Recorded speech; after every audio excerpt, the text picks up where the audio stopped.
ನಮಸ್ಕಾರ. ರಿವ್ಯೂ ಚಾನಲ್ಗೆ ಸ್ವಾಗತ. ನಾನು ಸೌಖ್ಯ ಗಾಂವ್ಕರ್. ಡಿಕೆಗೆ ಬಿಗ್ ಶಾಕ್ ಕೊಡೋದಕ್ಕೆ ರೆಡಿಯಾಗಿ ಬಿಟ್ಟರು ಕುಮಾರಸ್ವಾಮಿ. ಹಾಗಾದರೆ ಡಿಕೆ ವಿರುದ್ಧ ಈ ಸಲ HDK ಪ್ರಯೋಗ ಮಾಡ್ತಾ ಇರುವಂತಹ ಅಸ್ತ್ರ ಯಾವುದು? ಎಲೆಕ್ಷನ್ ಮುಗೀತು, ಒಂದು ಹಂತಕ್ಕೆ ಏನೇನು ಆತಂಕಗಳಿದ್ವಲ್ಲ ಎರಡೂ ಕಡೆ, ಅದೆಲ್ಲ ಮುಗಿಲಿ, ಆ ಟೈಮ್ ಮುಗಿಲಿ ಅಂತ ಕಾಯ್ತಾ ಇದ್ದಂಗಿತ್ತು. ಕೆಸರಚಾಟ ಜೋರಾಗಿದೆ. Audio video release, pen drive ಸವಾಲುಗಳೆಲ್ಲ ನೋಡ್ತಾ ಇದ್ದೀವಿ. ಇದ್ರ ಬೆನ್ನಲ್ಲೇ ಕುಮಾರಸ್ವಾಮಿ ಅವರು ಈಗ ಮುಂದೆ ಮಾಡೋದಕ್ಕೆ ಹೊರಟಿರೋದೇನು ಮಾಹಿತಿನ ಮುಂದೆ ಇಡ್ತಾ ಇದ್ದೀವಿ. ಮಿಸ್ ಮಾಡಿದ್ರೆ ನಮ್ಮ ಚಾನಲ್ನ ಸಬ್ಸ್ಕ್ರೈಬ್ ಮಾಡಿ, ಹಾಗೆ ನಿಮ್ಮ ಅಭಿಪ್ರಾಯ ಕಮೆಂಟ್ ಮಾಡಿ ತಿಳಿಸಿ. ಎಸ್ ವೀಕ್ಷಕರೇ, ಮೊನ್ನೆ ಅಷ್ಟೇ ಆಡಿಯೋ ಮೇಲೆ ಆಡಿಯೋ ಔಟ್ ಆಯ್ತಲ್ಲ, ಶಿವರಾಮೇಗೌಡರದ್ದು, ದೇವರಾಜೇಗೌಡರದ್ದು ಎನ್ನಲಾದ ಆಡಿಯೋ. ಅದರಲ್ಲಿ DK ಶಿವಕುಮಾರ್ ಅವರ ಸಂಬಂಧಪಟ್ಟಂತೆ ಒಂದಷ್ಟು ವಿಚಾರಗಳಿದ್ವು. ಎಷ್ಟು ಆಫರ್ ಮಾಡಿದ್ರು ನನಗೆ ಅಂತೆಲ್ಲ ದೇವರಾಜೇಗೌಡರೇ ಕೊಟ್ಟಂತ ಹೇಳಿಕೆ. ಬಟ್ ಓಪನ್ ಸ್ಟೇಟ್ಮೆಂಟ್ಗೆ ಎಷ್ಟು ಬೆಲೆ ಸಿಗುತ್ತೋ ಇಲ್ವೋ, ಆಡಿಯೋಗಂತೂ ಒಂದಿಷ್ಟು ಬೆಲೆ ಇರುತ್ತಲ್ಲ. ಯಾರು ಏನು ಮಾಡೋದಕ್ಕೆ ಹೊರಟಿದ್ರು, ರಾಜಕೀಯವಾಗಿ ದೇವರಾಜೇಗೌಡರನ್ನ ಬಳಸ್ಕೊಳ್ಳೋದಕ್ಕೆ ಪ್ಲ್ಯಾನ್ ಆಗಿತ್ತು.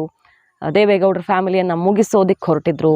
ಮಹಿಳೆಯರ ಮಾನಕ್ಕೆ ಬೆಲೆಯೇ ಇಲ್ಲ ಅನ್ನೋ ಥರ, ಅದಕ್ಕೆ ಯಾಕೆ ತಲೆ ಕೆಡಿಸ್ಕೊಳ್ತೀರಾ ಅಂತ ಕುಮಾರಸ್ವಾಮಿ ಅವ್ರ ಹೆಸರು ಹೇಳಿ ಅಂತ ಸಂಚು ಮಾಡೋದಕ್ಕೆ ಹೊರಟಿದ್ರು. ಇಂಥದ್ದೆಲ್ಲ ಒಂದಿಷ್ಟು ವಿಚಾರಗಳು ಬಂದು, ಅದು ಯಾರದ್ದು ಆಡಿಯೋ ಅನ್ನೋದನ್ನು ಕಂಡು ಹಿಡಿಯೋದಕ್ಕೆ ಏನು ತುಂಬ ಕಷ್ಟ ಇಲ್ಲ. ಫಾರೆನ್ಸಿಕ್ ಎಕ್ಸ್ಪರ್ಟ್ಗಳು ಬೇಕಾದಷ್ಟಿದ್ದಾರೆ. ಈಗ ಕುಮಾರಸ್ವಾಮಿ ಅವ್ರು ಗುಡುಗಿದ್ರಲ್ಲ, ಇನ್ನೇನು ಸಾಕ್ಷಿ ಬೇಕು? ಆಡಿಯೋ ಕ್ಲಿಯರ್ ಆಗಿದೆ, ರಾಜ್ಯದ ಜನಕ್ಕೆ ಯಾರ ಧ್ವನಿ ಅಂತ ತುಂಬ ಚೆನ್ನಾಗಿ ಪರಿಚಯ ಇದೆ. ಇಷ್ಟಾದ್ಮೇಲೆ ಇದಕ್ಕಿಂತ ಸಾಕ್ಷಿ ಬೇಕಾ? ಪೆನ್ ಡ್ರೈವು ಮತ್ತೊಂದು ಯಾವುದರ ಕಾರಣದಿಂದ ಹೊರಗಡೆ ಬಂತು ಅನ್ನೋದು ಕ್ಲಿಯರ್ ಆಯಿತು. ತಪ್ಪು ಮಾಡಿದವ್ರಿಗೆ ಶಿಕ್ಷೆ ಆಗಲಿ. ಆದರೆ ಇದು ಒಂದು ದೊಡ್ಡ ತಪ್ಪೇ ಅಲ್ವಾ? ಮಹಿಳೆಯರ ಮಾನ ಹರಾಜು ಹಾಕಿದ್ದು, ಹಾಗೆ ಒಬ್ಬರ ಒಂದು ಕುಟುಂಬವನ್ನೇ ರಾಜಕೀಯವಾಗಿ ಮುಗಿಸ್ತೀನಿ ಅಂತ ಸಂಚು ಮಾಡಿದ್ದು. ಇದೆರಡರ ವಿಚಾರದಲ್ಲೂ ಕೂಡ ಕ್ರಮ ಆಗಬೇಕಲ್ವಾ ಅಂತ ನಿಂತು ಬಿಟ್ಟಿದ್ದಾರೆ ಕುಮಾರಸ್ವಾಮಿ ಅವರು. ಪ್ರಜ್ವಲ್ ಕೇಸಲ್ಲಿ ನಾನು ಮಾತಾಡಲ್ಲ, ಬೇರೆದು ಮಾತಾಡ್ತೀನಿ, ಕಾನೂನು ಹೋರಾಟ ಮಾಡ್ತೀನಿ ಅಂತ. ಈಗ ಏನು ಮಾಡೋಕೆ ಹೊರಟಿದ್ದಾರೆ ಅಂತ ಕೇಳಿದ್ರೆ, ಹೈಕೋರ್ಟ್ ಮೆಟ್ಟಿಲು ಏರೋದಕ್ಕೆ ಸಿದ್ಧತೆಯಾಗಿದೆ. ಈ ಪೆನ್ ಡ್ರೈವ್ಗೆ ಸಂಬಂಧಪಟ್ಟಂತೆ ಪೆನ್ ಡ್ರೈವ್ ಹಂಚಿದವರ ವಿರುದ್ಧ ಹೈಕೋರ್ಟ್ನಲ್ಲಿ ಅರ್ಜಿ ಸಲ್ಲಿಕೆ ಮಾಡಿ ಸಾಕ್ಷಿಯನ್ನು ಕೊಡೋದು. ವಿಡಿಯೋ ಸೋರಿಕೆಯಿಂದ ಮಹಿಳೆಯರ ಮಾನಹಾನಿಯಾಗಿದೆ ಅನ್ನೋದು ಒಂದು, ಹಾಗೆ ಯಾರ ಸಂಚಿದೆ, ಎಷ್ಟು ಕೋಟಿ ಆಫರು, ಮತ್ತೊಂದು ಅನ್ನೋದಕ್ಕೆಲ್ಲ ಪೂರಕವಾದ ದಾಖಲೆಗಳನ್ನು ಕಲೆ ಹಾಕಿದ್ದಾರೆ ಕುಮಾರಸ್ವಾಮಿ ಅವರು ಅಂತ ಹೇಳಲಾಗ್ತಿದೆ. ಈಗಾಗಲೇ ಹೊರಗಡೆ ಸ್ಫೋಟವಾಗಿರೋ ಆಡಿಯೋಗಳು ಒಂದಿಷ್ಟು.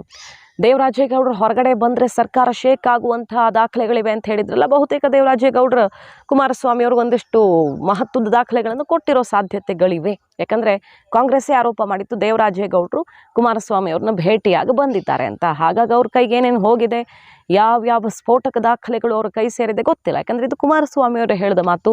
ದೇವರಾಜೇಗೌಡರ ಬಳಿ ಇರುವಂಥ ದಾಖಲೆಗಳನ್ನು ನಾಶಪಡಿಸೋ ಪ್ರಯತ್ನ ಪೊಲೀಸರಿಂದ ಆಗ್ತಿದೆ. ಬೇರೆ ಕೇಸಲ್ಲಿ ಅವ್ರನ್ನ ಲಾಕ್ ಮಾಡಿಕೊಂಡು ಅಂಥ ಸಾಕ್ಷಿಗಳಿವೆ ಅವ್ರ ಹತ್ರ, ದಾಖಲೆ, ಆಡಿಯೋ ಬೇರೆ ಬೇರೆದೆಲ್ಲ ಇದೆ ಅಂತ. ಅದನ್ನು ಡೆಲ್ಲಿಗೆ ಹೋಗಿ ರಿಲೀಸ್ ಮಾಡೋದಕ್ಕೆ ಹೊರಟಿದ್ರು. ಮಾರ್ಗ ಮಧ್ಯೆ ಅವ್ರನ್ನ ಅರೆಸ್ಟ್ ಮಾಡಲಾಯಿತು ಅನ್ನುವಂಥ ಆರೋಪನೂ ಕೇಳಿಬಂತಲ್ಲ ದೇವರಾಜೇಗೌಡರ ವಿಚಾರದಲ್ಲಿ. ಸೊ ಈಗ ಎಲ್ಲ ದಾಖಲೆಗಳೊಂದಿಗೆ ಕುಮಾರಸ್ವಾಮಿ ಅವರು ಹೈಕೋರ್ಟ್ನಲ್ಲಿ ಅರ್ಜಿ ಸಲ್ಲಿಸಿ, ಯಾರ್ಯಾರ ವಿರುದ್ಧ, DK ಶಿವಕುಮಾರ್, ಶಿವರಾಮೇಗೌಡರ ವಿರುದ್ಧ ಅರ್ಜಿ ಸಲ್ಲಿಸಿ ಕಾನೂನು ಹೋರಾಟ ಮಾಡಿ ದೊಡ್ಡ ಮಟ್ಟದಲ್ಲೇ ಪೆಟ್ಟು ಕೊಡುವಂಥ ತಯಾರಿ ಮಾಡಿದ್ದಾರೆ ಅನ್ನೋ ವಿಚಾರ ಕೇಳಿ ಬರ್ತಾ ಇದೆ. ಈಗ ಅವ್ರು ಹೇಳ್ತಿರೋದು, ಸಾಕ್ಷಿ ಇಟ್ಟುಕೊಂಡೇ ಹೋಗ್ತಿದ್ದೀನಿ ಅಂತ. ಕೆಲವು ದಿನಗಳ ಹಿಂದೆ ಜಟಾಪಟಿ ಆಯ್ತಲ್ಲ, ಜಾರಕಿಹೊಳಿ ಮುಗಿಸೋದಕ್ಕೆ, ರಮೇಶ್ ಜಾರಕಿಹೊಳಿ ಮುಗಿಸೋದಕ್ಕೆ DK ಶಿವಕುಮಾರ್ ಎಷ್ಟು ಕೋಟಿ ವ್ಯಯಿಸಿದ್ದಾರೆ ಅನ್ನೋದಕ್ಕೆ ಸಂಬಂಧಪಟ್ಟ ದಾಖಲೆ, ಸ್ಫೋಟಕ ಆಡಿಯೋ ಕೂಡ ಇದೆ. ಈ ಕೇಸಲ್ಲಿ ಏನೇನಿದೆ ಅಂತೆಲ್ಲ ಮಾತಾಡಿದ್ರಲ್ಲ. ಸೊ ಈಗ ಕೆಲವು ಪೂರಕ ಸಾಕ್ಷಿಗಳನ್ನು ಇಟ್ಟುಕೊಂಡೇ ಕಾನೂನು ಹೋರಾಟ ಮಾಡೋದಕ್ಕೆ ಧುಮುಕದ ಹಂಗೆ ಕಾಣಿಸ್ತಿದೆ ಕುಮಾರಸ್ವಾಮಿ ಅವರು. ಮೊನ್ನೆ ಅಷ್ಟೇ ದೇವೇಗೌಡರು ಹೇಳಿದರು, ತಪ್ಪು ಮಾಡಿದವ್ರಿಗೆ ಶಿಕ್ಷೆ ಆಗಲಿ, ಅದರಲ್ಲಿ ಎರಡನೇ ಮಾತಿಲ್ಲ, ರಕ್ಷಣೆ ಮಾಡೋದಕ್ಕೆ ಹೋಗಲ್ಲ. ಆದರೆ ಅದನ್ನು ಹೊರತುಪಡಿಸಿ ಎಲ್ಲೆಲ್ಲಿ ಸಂಚಾಗಿದೆಯಲ್ಲ ಆ ವಿಚಾರದಲ್ಲಿ ಕುಮಾರಸ್ವಾಮಿ ಅವರು ಕಾನೂನು ಹೋರಾಟವನ್ನು ಮಾಡಲಿದ್ದಾರೆ ಅನ್ನುವಂಥ ಮಾತನ್ನು ದೇವೇಗೌಡರೇ ಆಡಿದರು.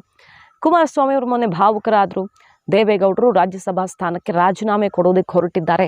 ಸದ್ಯಕ್ಕೆ ಅವ್ರನ್ನ ತಡೆದಿದ್ದೀನಿ ನಾನು ಈ ಕ್ಷಣಕ್ಕೆ, ಆದ್ರೆ ಮುಂದೇನಾಗತ್ತೋ ಗೊತ್ತಿಲ್ಲ ಅನ್ನೋ ಮಾತುಗಳನ್ನು ಆಡಿದ್ರು. ಈ ವಯಸ್ಸಲ್ಲಿ ದೇವೇಗೌಡರಿಗೆ ಅಷ್ಟರ ಮಟ್ಟಿಗೆ ನೋವು ಕೊಟ್ಟಿದ್ದಾರೆ DK ಅಂತ ನೇರ CD ಶಿವು ಅಂತೆಲ್ಲ ಕರೆದ್ರು. ಸೊ ಈಗ ಕಾಂಗ್ರೆಸ್ಸಲ್ಲೂ ಟೆನ್ಷನ್ ಶುರುವಾಗಿದೆ. ಎಲ್ಲಿ CD ಸಂಕಷ್ಟ ಆವರಿಸ್ಕೊಳ್ಳುತ್ತೋ, ನಮಗೆ ಮುಜುಗರ ತಂದಿಡುತ್ತೋ ಅಂತ ಹೈಕಮಾಂಡಿಂದನೇ ಕಟ್ಟುನಿಟ್ಟಿನ ಸೂಚನೆ ಬಂದಿದೆ. ಅದೇನಪ್ಪ ಅಂತ ಕೇಳಿದ್ರೆ, ಇನ್ನು ಯಾರೂ ಈ CD, ಪೆನ್ ಡ್ರೈವು, ವಿಡಿಯೋ ಬಗ್ಗೆ ರಿಯಾಕ್ಟೇ ಮಾಡಬಾರ್ದು, ಅದಕ್ಕೂ ನಮಗೂ ಸಂಬಂಧ ಇಲ್ಲ ಅನ್ನೋ ಥರ ಅಂತರ ಕಾಯ್ದುಕೊಳ್ಳಿ ಅಂತ ಕಟ್ಟುನಿಟ್ಟಿನ ಎಚ್ಚರಿಕೆ ಸಂದೇಶ ಬಂದಿದೆ. ಯಾಕಂದರೆ ಎಲ್ಲೋ ಇದು ತಿರುಗುಬಾಣ ಆಯ್ತಾ ಅನ್ನುವಂಥ ಆತಂಕ ಶುರುವಾದಂತೆ ಕಾಣಿಸ್ತಾ ಇದೆ. ಬಿಟ್ಟಿದ್ಯಾರು ಮತ್ತೊಂದು, ಅದೆಲ್ಲ ತನಿಖೆಯಲ್ಲಿ ಗೊತ್ತಾಗಬೇಕು. ಈಗ ಕೋರ್ಟ್ ಮೊರೆ ಹೋದರೆ ಅಲ್ಲೂ ಒಂದು ಹಂತದಲ್ಲಿ ಕಾನೂನು ಹೋರಾಟ ಶುರುವಾಗತ್ತೆ.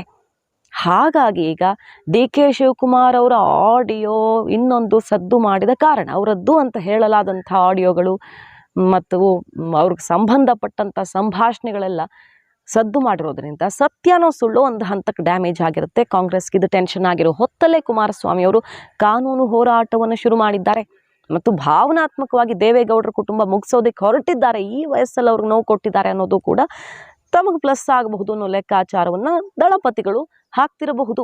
ಡ್ಯಾಮೇಜ್ನ ನಡುವೆಯೂ, ಒಂದು ಕಡೆ ದೊಡ್ಡ ಡ್ಯಾಮೇಜಿನ ನಡುವೆಯೂ ಕೂಡ ಈ ಸಂಚು ನಮಗೆ ಬಲ ತುಂಬಬಹುದು ಈ ಹೊತ್ತಲ್ಲಿ ಅನ್ನೋ ರಾಜಕೀಯ ಲೆಕ್ಕಾಚಾರಗಳು ಕೂಡ ಅಳೆದು ತೂಗುವಂತಹ ಪ್ರಯತ್ನಗಳು ಆಗ್ತಿವೆ. ಹಾಗಾಗಿ ಇದು ಈ ಸಮರ ಎಲ್ಲಿಗೆ ಹೋಗಿ ನಿಲ್ಲತ್ತೆ? ಕಾನೂನು ಹೋರಾಟದ ಮೂಲಕ ಡಿಕೆ ಕಟ್ ಹಾಕ್ತಾರ HDK? ಕಾದ್ ನೋಡ್ಬೇಕು. ಮಾಹಿತಿ ನಿಮ್ಗೆ ಇಷ್ಟ ಆಗಿದ್ರೆ ಮಿಸ್ ಮಾಡಿದ್ರೆ ನಮ್ಮ ಚಾನಲ್ನ ಸಬ್ಸ್ಕ್ರೈಬ್ ಮಾಡಿ, ನಿಮ್ಮ ಅಭಿಪ್ರಾಯ ಕಮೆಂಟ್ ಮಾಡಿ ತಿಳಿಸಿ. Thank you.